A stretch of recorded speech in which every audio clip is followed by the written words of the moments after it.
Supporting the army, the Islamists in Sudan plan a comeback after the war.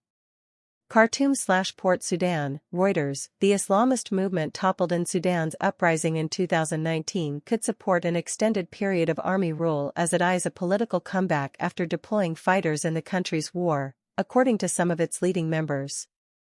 In his first media interview in years, Ahmed Haroun, chairman of the former ruling National Congress Party, NCP, and one of 4 Sudanese wanted by the International Criminal Court, told Reuters that he foresaw the army staying in politics after the war, and that elections could provide a route back to power for his party and the Islamist movement connected to it.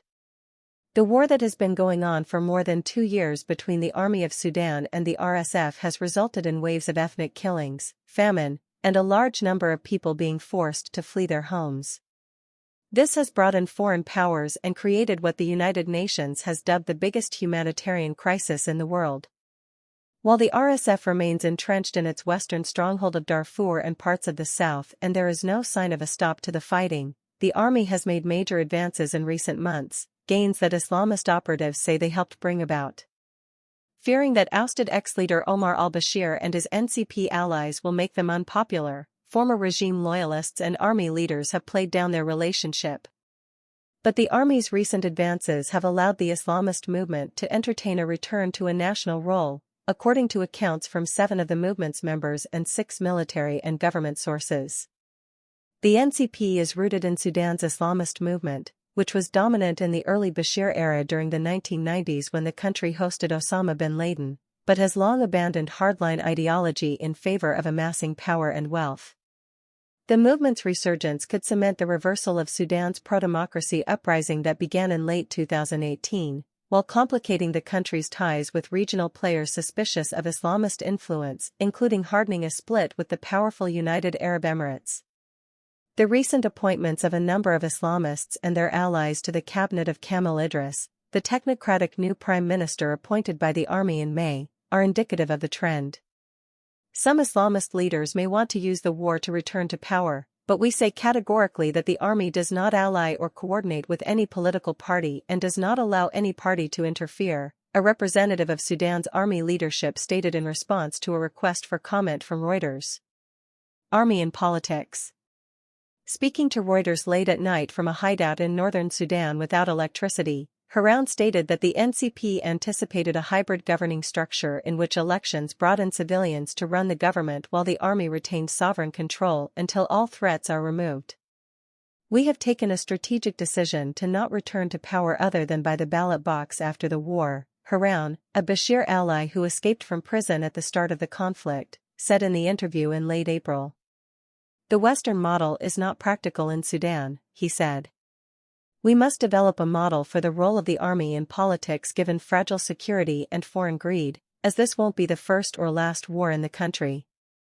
A senior army officer suggested that a transitional period run exclusively by the army prior to elections would not be brief.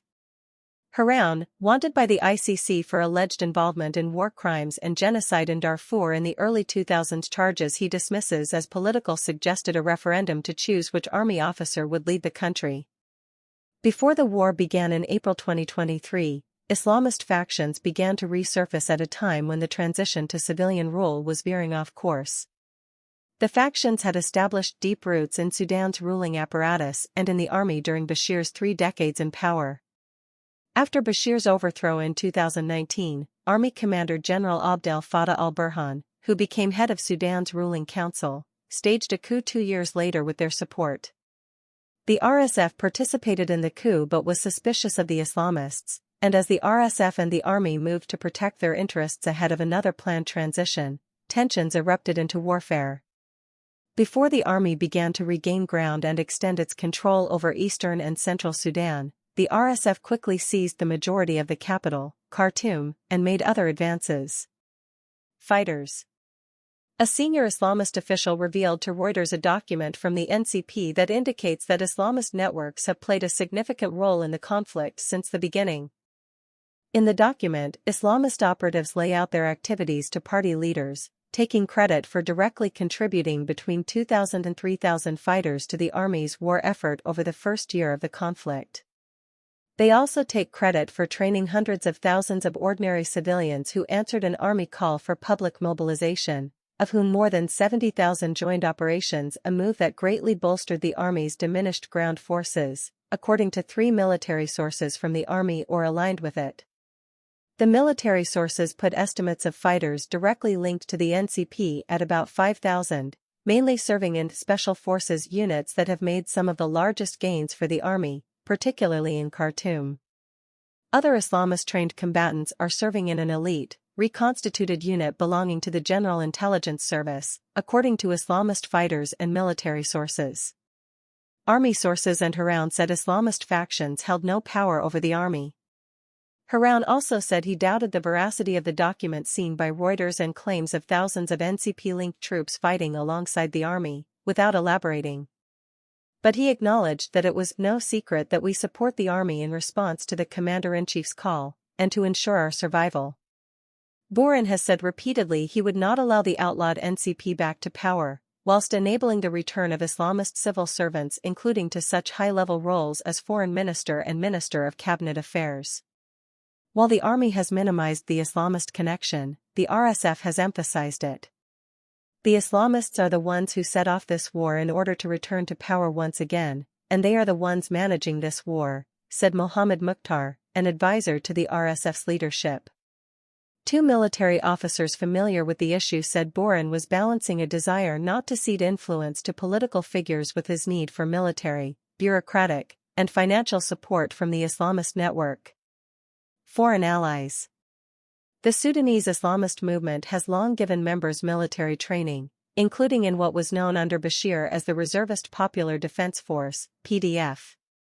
During the war, semi-independent Islamist units have emerged, most prominently the al-Bara ibn Malik Brigade, named after an early Islamic figure.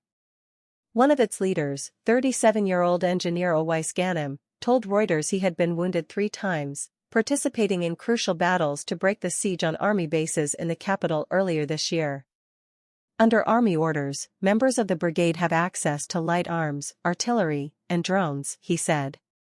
We do not fight for the Islamists to return to power.